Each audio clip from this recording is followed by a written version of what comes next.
ओम श्री गुरवे नमः। ओम शांति शांति शांति। प्रणाम भगवान। आलो वाले बाबा जी का दिव्य ग्रंथ मणिरत्न माला, जिसमें बात चल रही थी कि जिसको विवेक नहीं है वह महामूर्ख है। और उसमें कल के सत्संग में 3 गंजेड़ी मित्रों का एक बहुत ही सुंदर दृष्टांत दिया और उसका दृष्टांत भी दिया, जिसका मूल अर्थ है कि आत्मा की तरफ मौन्य ग्रहण किए हुए माया का गांजा पीकर गंजेड़ी बने हैं, संसार में अनेक कष्ट पा रहे हैं, परंतु आत्मा की तरफ बोलते नहीं हैं, वहां के मौन्य को त्यागते नहीं हैं। यह मूर्खता मूर्ख शिरोमणित्व ही है। सब जगत मूर्खों से भरा है, कोई एक आध ही मूर्खता को त्यागने के लिए समर्थ होता है। अब आगे लेते हैं। मुझे क्या करना योग्य है, इसके उत्तर में कहा कि शिव या विष्णु की भक्ति करनी चाहिए। जो वेदांत का ठीक ठीक अधिकारी नहीं है, जो विवेक करने में असमर्थ है, ऐसे का यह प्रश्न है। ऐसे के अंतःकरण की शुद्धि के निमित्त भक्ति बताई है। भक्ति उपासना को कहते हैं। जो ब्रह्म को न जान सके, उसके लिए ब्रह्म के समीप जाने का उपाय उपासना है। बस चाहे सैकड़ों उपाय करो, ज्ञान के बिना मुक्ति नहीं हो सकती। ऐसे ही अन्य सैकड़ों उपाय करो, परंतु भक्ति बिना ज्ञान नहीं होता। ज्ञान और भक्ति एक दूसरे की अपेक्षा करते हैं। उपासना बिना ज्ञान नहीं और सामान्य ज्ञान बिना उपासना नहीं होती।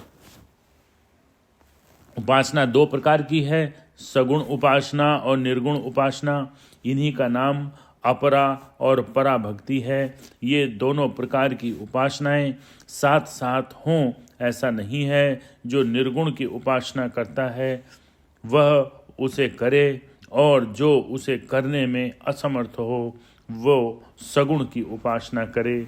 शिव और विष्णु की भक्ति कहने से दोनों प्रकार की उपासनाओं का भाव है।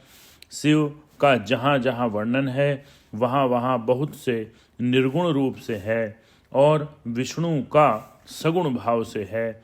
इसलिए शिव विष्णु की भक्ति करने का अर्थ निर्गुण और सगुण उपासना का है। पुराणों में जहाँ शिव और विष्णु का भिन्न भिन्न प्रकार से वर्णन है, वहाँ शिव की उपासना करने वाले के लिए शिव का सगुण और निर्गुण दोनों रूप से वर्णन है। ऐसे ही विष्णु के उपासकों के लिए विष्णु का सगुण और निर्गुण दोनों रूप से वर्णन है।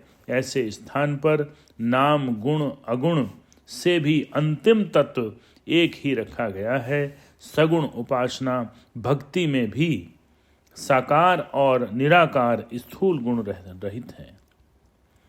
जो स्थूल गुणों को धारण करता है उसके लिए साकार, और जो सूक्ष्म गुणों को धारण करता है उसके लिए निराकार।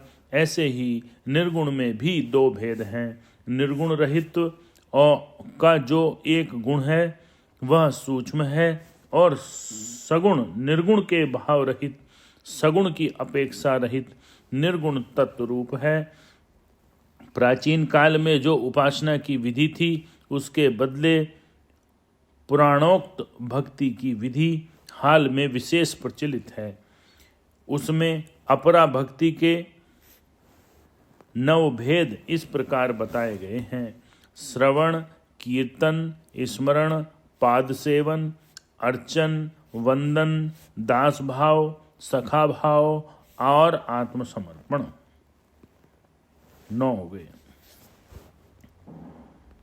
जिसने जिस स्वरूप से ईश्वर को माना है उसके लक्षण और चरित्रों को सुनना श्रवण है, उसके स्तोत्र कथन करना, उसके गीत गाना कीर्तन है, उसको बारंबार याद करना स्मरण है, मंदिर को धोना झाड़ देना, गुरु के पग दबाना पाद सेवन है, आह्वान आसन पाद्य अर्ध्य आचमन स्नान वस्त्र उपवित गंध पुष्प धूप दीप अन्न नमस्कार प्रदक्षिणा इन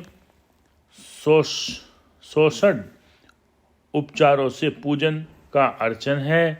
हृदय मस्तक दृष्टि मन वाणी चरण हाथ और कर्ण इन अष्टांगों से प्रणाम करना वंदन है। आप ही मेरे मालिक और रक्षक हैं, मैं आपका किंकर हूँ, ऐसा भाव दास भाव है। मित्रता की भावना सखा भाव है और मैं आपके ही अर्पण हो चुका। मैंने अपनी भिन्न भावना नहीं रखी, ऐसा भाव आत्मसमर्पण है। बहुत बढ़िया। ओम शांति शांति शांति।